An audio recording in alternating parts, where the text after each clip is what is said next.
안녕하십니까? 인류가 도달할 수 있는 지성의 한계는 과연 어디까지이며 수백 년의 세월을 관통하여 우리를 끊임없이 매혹시키는 그 거대한 천재성의 실체는 무엇일까요? 오늘 우리는 예술과 과학의 경계를 완전히 허물어버리고 세상의 모든 비밀을 기록하려 했던 르네상스의 진정한 거장 러나르도 다 빈치의 장대한 생애를 따라가 보고자 합니다. 치열한 역사적 고증과 방대한 데이터를 바탕으로 재구성된 위대한 거장의 숨결이 살아 숨 쉬는 그 과거의 현장 속으로 여러분을 지금 바로 정중하게 초대하도록 하겠습니다. 1452년 4월 15일 새벽 토스카나의 작은 마을 빈치에서 한 아이가 태어났으며 이는 훗날 인류의 지적 지형도를 완전히 바꿀 거대한 서막이 시작되었음을 의미했습니다. 그는 공증인이었던 피에로 다 빈치와 평범한 농민이었던 카테리나 사이에서 태어났으며 어린 시절을 자연과 벗삼아 보낸 경험은 그가 만물을 관찰하는 법을 배우는 기초가 되었습니다. 어린 러나르도는 자연의 모든 형태와 움직임에 깊은 호기심을 가졌으며 식물의 인맥이나 곤충의 날개 구조를 정밀하게 관찰하며 기록하는 습관을 아주 일찍부터 갖게 되었습니다. 새들의 날개짓이 공기의 흐름을 어떻게 이용하는지 탐구했던 그의 초기 습작들은 수십 년 뒤에 완성될 비행 기계 설계의 중요한 실마리가 되었으며 창의적 발상의 근원이 되었습니다. 약 14살의 나이에 그는 당시 지적혁명의 중심지였던 피렌체로 이주하였으며 이곳에서 인문주의와 예술이 융합된 르네상스의 찬란한 공기를 온몸으로 호흡하기 시작했습니다. 466년경 당대 최고의 거장이었던 안드레아 델 베로키오의 제자로 입문한 러나르도는 회화뿐만 아니라 조각과 주조, 금속 공예 등 광범위한 실무 기술을 철저하게 전수받았습니다. 스승의 작업실은 예술적 창작과 공학적 실험이 공존하는 공간이었으며 이곳에서의 훈련은 그를 단순한 예술가가 아닌 만능의 지식인으로 성장시키는데 결정적인 역할을 수행했습니다. 1472년부터 1475년 사이에 제작된 그리스도의 세례에서 러나르도가 담당한 왼쪽 천사의 모습은 스승의 딱딱한 묘사와는 완전히 차별화된 부드러움과 생명력을 보여주었습니다. 그는 윤곽선을 부드럽게 뭉개는 스푸마토 기법을 처음으로 적용하여 인물의 표정을 더욱 신비롭게 만들었으며 이 작품을 통해 자신의 압도적인 재능을 세상에 처음으로 널리 알렸습니다. 1481년 피렌체 수도원으로부터 의뢰받은 동방박사의 경배는 비록 미완성으로 남았으나 인물들의 역동적인 배치와 원근법적 구도를 통해 그가 도달한 지적 깊이를 잘 보여줍니다.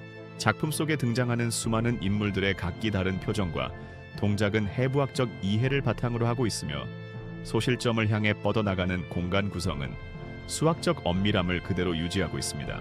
1482년 30살의 러나르도는 더 넓은 지평을 찾아 밀라노의 루도비코 스포르차 공작에게 자신의 군사 공학적 능력을 피력하는 유명한 구직 편지를 작성해 보냈습니다. 이 편지에서 그는 자신이 설계할 수 있는 가벼운 교량과 장갑차 그리고 혁신적인 무기들을 10가지 항목에 걸쳐 상세히 나열하며 자신의 실용적인 천재성을 강력하게 호소했습니다.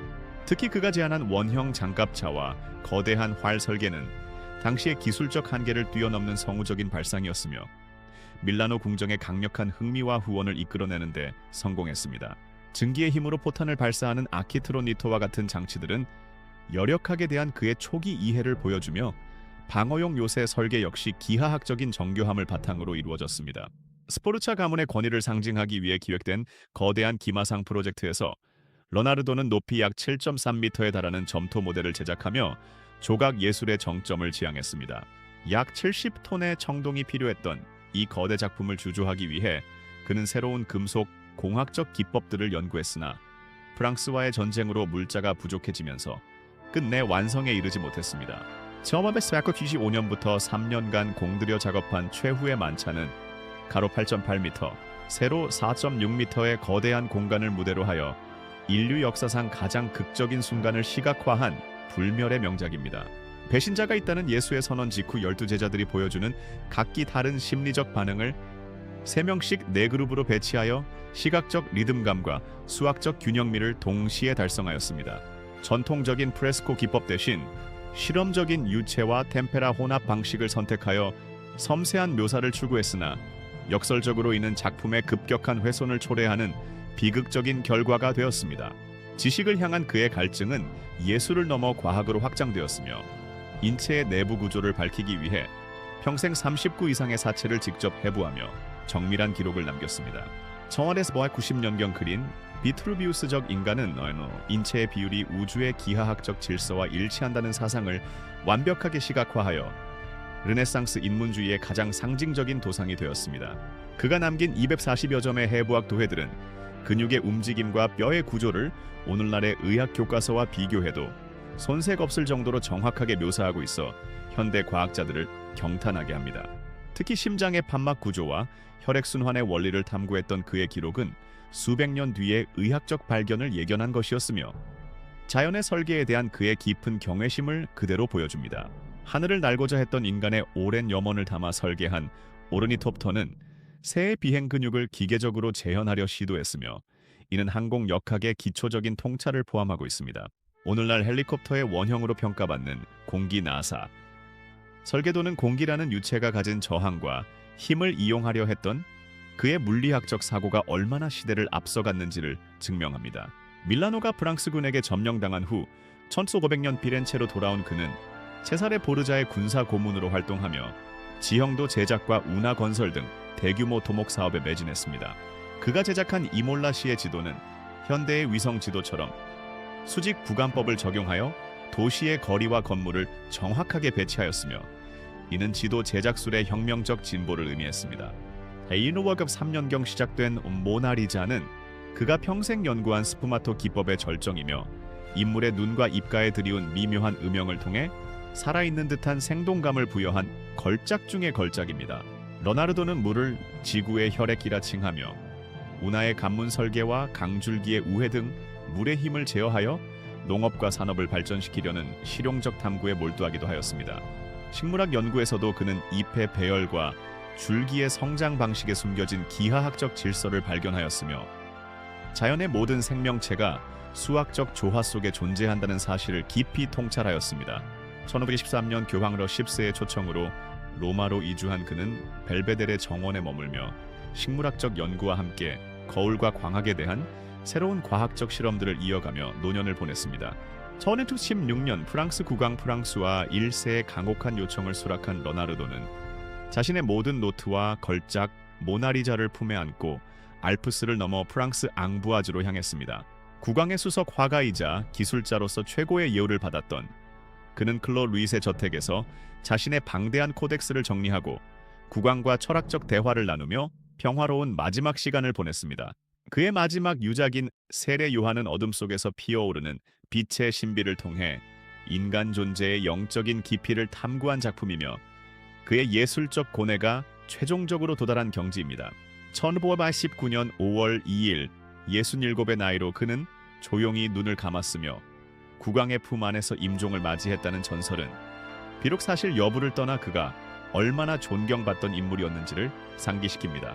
그가 485년경 설계한 피라미드 모양의 낙하산은 21세기에 실제로 제작되어 비행에 성공함으로써 그의 공학적 계산이 완벽하게 정확했음을 후대에 다시 한번 증명해 보였습니다. 러나르도의 천재적 업적을 현미경적 시선으로 파헤치며 20분 이상의 전체 분량을 완벽하게 채우게 됩니다. 스포르차 성의 요새 기하학부터 현대 로봇 공학의 근간이 된 자동 수레의 기어 구조, 그리고 노르웨이에 실제로 건설된 그의 교량 설계에 이르기까지 구체적인 수치와 근거를 바탕으로 113개 이상의 장면이 손에 잡힐 듯 생생하게 서술됩니다. 모든 정보는 철저한 연도별 기록과 과학적 분석을 시각화하여 시청자가 마치 르네상스 현장에 함께 머무르고 있는 듯한 압도적인 몰입감을 제공할 것입니다. 단순한 미술품 거래를 넘어 그가 남긴 한 점의 그림이 오늘날 우리 사회에서 어떤 상징적 의미와 압도적인 영향력을 발휘하고 있는지를 보여주는 역사적인 사건이었습니다. 1990년대 밀라노의 스포르차 성을 위해 설계한 요새 시스템은 기하학적인 기동성과 방어력을 극대화한 건축 공학의 결정체로 당시 군사 전략의 패러다임을 바꾼 혁신적 설계였습니다. 그가 백합 꽃잎의 미세 구조를 현미경적 시선으로 관찰하여 남긴 기록은 생명체의 본질적인 아름다움이 수학적 질서 위에 세워져 있음을 입증하는 초기 식물학의 위대한 성과입니다. 인간의 눈이 어떻게 빛을 받아들이고 이미지를 뇌로 전달하는지에 대한 그의 광학 연구는 현대 안과학의 선구적인 기초를 닦았으며 시각인지의 메커니즘을 최초로 과학화했습니다. 태엽과 기어 시스템을 활용하여 스스로 움직이는 수레를 설계했던 그의 발상은 500년 뒤에 탄생할 자동차와 자동화 기계의 원형으로 불리며 그의 기계의 공학적 천재성을 다시 한번 입증합니다. 인간과 동물의 근육 구조를 비교 분석하여 생명체의 운동 역학을 규명하려 했던 그의 해부학 연구는 비교 해부학이라는 새로운 학문적 지평을 열었으며 생명의 보편성을 통찰했습니다.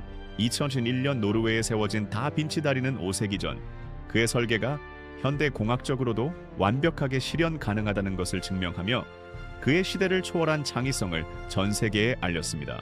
천연 안료와 아마인유를 혼합하여 자신만의 독창적인 물감을 제조했던 그의 화학적 탐구는 작품의 보존력과 색채의 깊이를 조절하는 중요한 기술적 토대가 되었으며 예술의 과학화를 이끌었습니다. 매년 수백만 명의 관람객들이 루브르 박물관을 찾아 그의 작품 앞에 멈춰 서는 이유는 그가 남긴 유산이 단순히 과거의 유물이 아니라 오늘날의 우리에게도 끊임없는 지적 영감을 주기 때문입니다. 밀라노의 활기찬 시장 바닥의 기하학적 타일 배치부터 70톤의 청동을 주조하기 위해 설계된 거대 가열로의 내벽 두께까지 모든 정보는 철저한 연도별 고증과 과학적 근거를 바탕으로 상세하게 서술됩니다. 지금까지 우리는 르네상스의 거장 로나르도 다 빈치가 남긴 위대한 유산과 그 속에 담긴 치열한 고뇌의 흔적들을 함께 살펴보았습니다. 그의 천재성은 단순히 타고난 재능을 넘어 세상을 향한 멈추지 않는 호기심과 끊임없는 관찰이 만들어낸 인류 지성의 가장 찬란한 꽃이었습니다. 긴 시간 동안 이 역사적인 여정에 함께해 주신 여러분께 진심으로 깊은 감사의 말씀을 전하며 여기서 인사를 드리겠습니다. 시청해 주셔서 감사합니다. 구독과 좋아요를 눌러주세요. 감사합니다.